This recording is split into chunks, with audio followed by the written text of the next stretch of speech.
welcome back. Throughout the last couple of years with the global pandemic, we have all missed a lot. So it is very exciting to see live performances returning. Yeah, Tom, the folks over at Arizona Opera are gearing up for a spectacular season, and their president and general director, Joe Specter, he's here with more details. Welcome to Main Street Living, Joe. How you doing? I'm doing great. Thanks so much for having me. No problem. Great to have you, man. Let's start with a little background on Arizona Opera. Okay, so what's the history of the organization, and where are you guys located? Right. So Arizona Opera was actually born as the Tucson Opera Company back in 1971. Hmm. So last season was actually Arizona Opera's 50th anniversary. And what an incredible time that was, having just come back to the stage for the first time from the onset of the pandemic.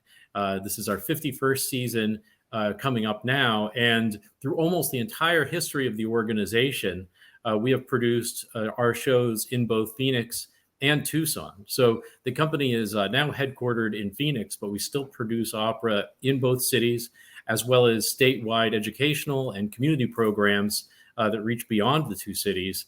And it's a real honor to be able to be the opera company for the state of Arizona. We produced opera from a range of traditional work to contemporary work, and all with the idea that music and theater and the human voice and storytelling through the human voice can bring people together. So we're excited to be here, be able to share that story today. Yeah, man. Oh, man. All right. Well, Joe, let's get into the good stuff. What do you have planned for the upcoming season?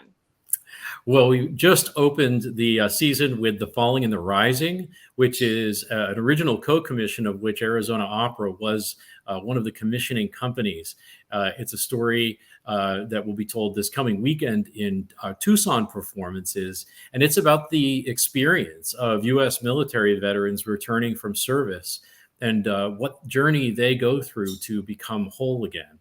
Incredibly touching work. And for those that haven't experienced opera before, both the musical language and the theme of the opera, I think, is something that speaks to all of us, even if we personally or in our family we don't have military service as part of our own stories.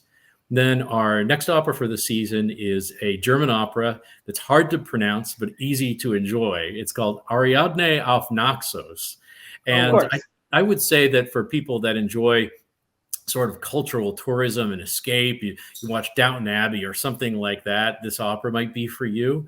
The story of the opera, there is a party at a wealthy gentleman's manor.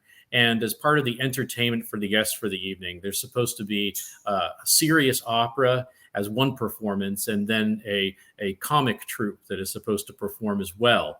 But the dinner runs long, and because the night's getting late, the host, the wealthy host, says, "Well, we're still going to have entertainment, but why don't you both go at the same time?"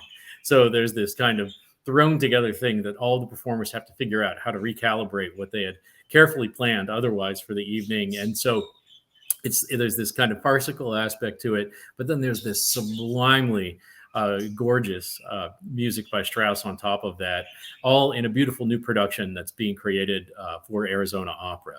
And that's taking place at the Herberger Theater Center in Phoenix and the Temple of Music Art in Tucson. And then we go into our main stage series, which runs beginning in January. All of these performances take place at Symphony Hall in Phoenix and at the newly renamed Linda Ronstadt Hall in Tucson. And those performances are Puccini's Tosca, which is one of the great, passionate, revenge-filled love triangles of all time, let alone in opera. Then we move to a beautiful new production of Rodgers and Hammerstein, The Sound of Music.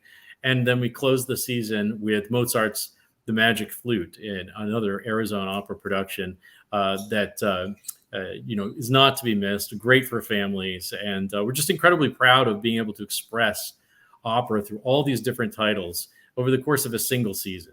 Wow. Now, you're talking about coming out of the pandemic. You're talking about huge productions with all these things that are happening. So for the audiences, are they back inside, and how long has it been?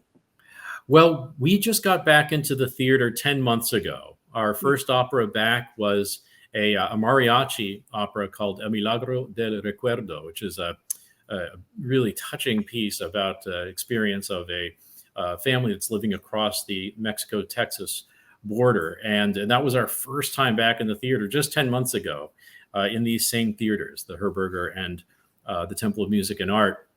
I would say that, like many cultural arts organizations, there are audiences that are coming back with a passion, and some, that are not coming back as much. And it is one of the great challenges that we have to embrace. How do we continue serving those that are coming?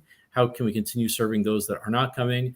And perhaps the biggest opportunity is, think of a song you love. Think of that song you turn on your radio when you're driving home at the end of a long day at work, or something rough happened to you. That story speaks to you. The human voice speaks to you. The power of storytelling through the human voice, it's still there and as resonant as possible. So the biggest opportunity for us is just how we figure out how to connect this art form that's been here for 400 years in a way that all those folks that we've never reached before, that we can touch their hearts for the first time. And there are so many of those folks. So really, being a community-minded organization, we think of all of it, and it's a journey. So yes, many coming back, some staying at home, but so many more yet to serve, and that is our greatest passion. Joe, I know you guys do so much beyond even just the shows you offer, the educational community part as well, the Next Gen program you have. How can viewers get more information or buy tickets? To learn more about Arizona Opera, the best place to go is to azopera.org, and you can find us on all social media channels as well. Nice. Thank you so much. Thank you. It's great to be with you today. It's always good to dose the show with a little bit of culture. I love to see it. And if you're looking for a way to find a little bit of extra cash, it might be hiding in your house. We'll talk about it next.